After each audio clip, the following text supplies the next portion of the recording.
बिस्मिल्लाहिर्रहमानिर्रहीम। मैं उमरियात हूँ, आप यूट्यूब चैनल देख रहे हैं। आप फैसलाबाद का केस जो है वो खातून डॉक्टर तालबा जो थी उनका बड़ा मशहूर केस है। आज हाई कोर्ट में उस केस पर समाअत हुई है।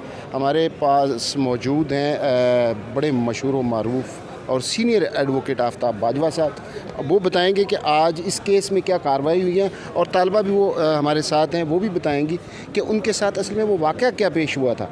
जी बाजवा साहब बताएं ज़रा, आज प्रोसीडिंग क्या हुई है? आज अदालत में मुल्ज़मान ने बेल लगाई हुई थी, लेकिन उनका वकील नहीं आया, जिसकी वजह से तारीख हो गई। लेकिन वो तरह तरह के बहाने कर रहे हैं। 6 महीने से अदालत में चालान सबमिट हो गया है। कानून कहता है 4 महीने में फ़ैसला करो, लेकिन मुल्ज़मान इतने बाअसर हैं, कभी कोई बहाना कभी कोई बहाना, अभी तक नहीं हो रहा। अब इस धमकियां दे रहे हैं इसे कि हमारे साथ सुलह कर लो, नहीं करोगे तो आपके वकील, आपके भाई और गवाहान पे हमने 5 लड़कियां रखी हुई हैं, उन पे भी हम रेप के केस बनवा देंगे। एक दूसरा, इस बेचारी का 1 साल ज़ाया करवा दिया। ये मेडिकल की स्टूडेंट थी, फाइनल ईयर की, दाखिला नहीं जाने दिया। इंडस्ट्रियलिस्ट जो है ज़्यादा जो है फैसलाबाद के, क्योंकि शेख दानिश खुद एक इंडस्ट्रियलिस्ट है, सब ने मिल के इत्तेहाद कर लिया कि ये सुलह करे, नहीं तो हम इसको और इसके गवाहान या वकीलों को जो है सफ़ा हस्ती से मिटा देंगे। इस हद तक वो धमकियाँ दे रहे हैं। अच्छा, आज जो यहाँ पर जो आज मुल्ज़मान की जानिब से ये ज़मानत की दरख्वास्तें थी, कौन कौन से मुल्ज़मान हैं जिन्होंने यहाँ पर बेल के लिए अप्लाई किया? वो शेख दानिश के जो गार्ड है ना, उन्होंने अप्लाई की है आज, क्योंकि उनके वकील हैं बैरिस्टर सुलेमान, वो हाज़िर नहीं थे, जिसकी वजह से तारीख हो गई। और इसी तरह आप देखें, इसको भी बुलाया गया, अदालत ने बुलाया था, ये आज पेश हुई। बेचारी किस हालात में, कितनी मुश्किल में, कितनी सिक्योरिटी में इसको ज़रूरत होती है आने की, ना तो पुलिस तावन कर रही है। दूसरा, इस हद तक कि जेल के अंदर शेख दानिश को नशा, शराब, हर वो सहूलत, वाईफाई, मोबाइल फ़ोन तक मिला हुआ है। वो कारोबार कर रहे हैं अंदर बैठ के। इस हद तक IG को पहले भी दरख्वास्त दी थी, आज फिर ये IG को दरख्वास्त देने जा रही हैं। अगर वो अमल दरामद नहीं करेंगे, क्योंकि डिप्टी सुपरडेंट जो है जेल का, डिस्ट्रिक्ट जेल का, वो मिला हुआ है उसके साथ। वो राना सनाउल्लाह का फ्रंटमैन है, और राना सनाउल्लाह का वो इन्वेस्टर है जो अपना है। यानी इसमें ये कहना आप चाह रहे हैं कि ये राना सनाउल्लाह जो है बराह रास्त मुलव्वस हैं, वो उनको प्रोटेक्ट कर रहा है? जी, शेख दानिश जो है वो राना सनाउल्लाह का इन्वेस्टर है। इलेक्शन में उसको अखराजात उसके वो बर्दाश्त करता है। अच्छा, तो कितनी उम्मीद है यहाँ पे जो शेख जो दानिश हैं उनकी यहाँ पर बेल लगी है या नहीं अभी तक? नहीं, अभी शेख दानिश ने बेल नहीं लगाई। वो उनका एक जो तरीक़ाकार है मुल्ज़मान का, देखते हैं कि हमें कौन सा हमारे लिए जज सूटेबल है, फिर वो लगाते हैं। वो इसी बात का इंतज़ार कर रहे हैं, और इंशाल्लाह ऐसी कोई हरकत हम कामयाब नहीं होने देंगे। अच्छा, ट्रायल कहाँ तक पहुँचा है? इस ट्रायल में भी चार्ज लगना है, चार्ज नहीं फ्रेम हो, पिछले 3 माह से चार्ज फ्रेम नहीं होने दे रहे। हम तो चाहते हैं डे टू डे हियरिंग करके इस केस को ख़त्म करें। फैसलाबाद ATC में है ये केस? नहीं, स्पेशल कोर्ट है एंटी रेप एक्ट के तहत। वो उसको ATC के भी इख्तियारात हैं, उसको साइबर क्राइम के भी इख्तियारात हैं।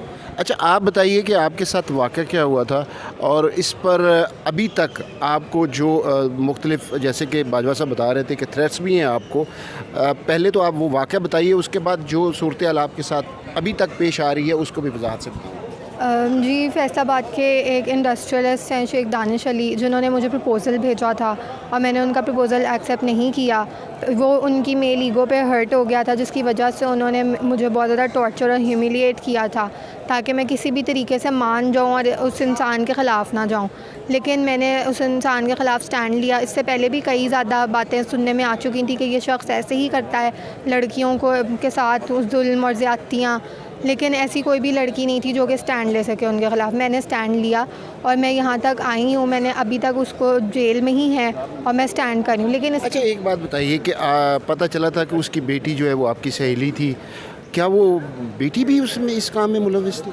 जी, वो मेरी साथ उसका इंटरेक्शन था अच्छा हमारी थी। एक उनकी फैमिली की ही एक मेंबर है, उनके थ्रू हमारी अच्छी दोस्ती थी। और जी बिल्कुल, उनकी बेटी इन कामों में मुलव्वस हैं, बाप का साथ देती हैं, बिल्कुल हर किस्म के काम के अंदर बाप का साथ दे रही होती है। इवन जिस दिन हमने रेड की है और पुलिस के साथ और इनको गिरफ़्तार किया, उस दिन भी इनका बाप 2 और औरतों के साथ गलीज़ हरकतें कर रहा था। जब हमने इनको पकड़ा है और बरहाना हालातों में पकड़ा है इनको वहाँ से, तो बच्चे भी घर पे ही थे, यानी कि बच्चे सब इस काम में शामिल होते हैं बाप के साथ। अच्छा, आप कौन सी क्लास में थे? और अभी आपके जो एग्ज़ाम्स का बता रहे हैं बाजवा साहब, वो आपका 1 साल जो है वो ज़ाया हो गया, आपका एडमिशन नहीं जा सका? जी, मैं BDS के फ़ाइनल ईयर में हूँ, मतलब थी, और ये हुआ है कि मेरे जो यूनिवर्सिटी के ओनर हैं वो भी एक इंडस्ट्रियलिस्ट हैं और उन्होंने हाथ मिलाए हैं इस इंडस्ट्रियलिस्ट के साथ, शेख दानिश अली के साथ। मुझे बार बार कहा गया कि मैं सेटलमेंट कर लूँ, मैं इतने पैसे ले लूँ और मैं केस से हट जाऊँ, इनको बाहर आने दूँ। जब मैंने ऐसा नहीं किया तो अदालत के ऑर्डर्स के होने के बावजूद तौहीन अदालत की गई है मेरी यूनिवर्सिटी की फैकल्टी की तरफ से। उसके अलावा झूठे इल्ज़ामात लगाए गए हैं जिसका अब हम एक्शन लेंगे, मुकदमे हम करेंगे अब यूनिवर्सिटी के हर उस इंसान के ऊपर जिसने सिग्नेचर किए हैं, और इनको भी भुगतना पड़ेगा क्योंकि अदालत की मार से तो कोई बच नहीं सकता। अच्छा, अब इस वाक़े के बाद जब ये वाक़या आपके साथ हुआ और मंजर आम पर आया, क्या थ्रेट्स आपको दिए जाते रहे और अब तक पुलिस की जानिब से या हुकूमत की जानिब से आपको कोई प्रोटेक्शन दी गई है? जी बिल्कुल, पुलिस ने मुझे प्रोटेक्शन दी हुई है। जब से मेरा केस स्टार्ट हुआ है मुझे पुलिस प्रोटेक्शन मिली हुई है, लेकिन मुझे बहुत ज़्यादा थ्रेट्स आते थे कि हम जान से मार देंगे। यहीं जो शेख दानिश अली है इसके ऊपर कुछ कत्ल के भी इल्ज़ामात लगे थे अच्छे चंद साल कबल, तो वो कहता है कि मैं जो है ना जान से मरवा दूँगा, मैं जीना हराम कर दूँगा, मैं यहाँ रहने नहीं दूँगा, तो सेटलमेंट करो और केस को ख़त्म करो।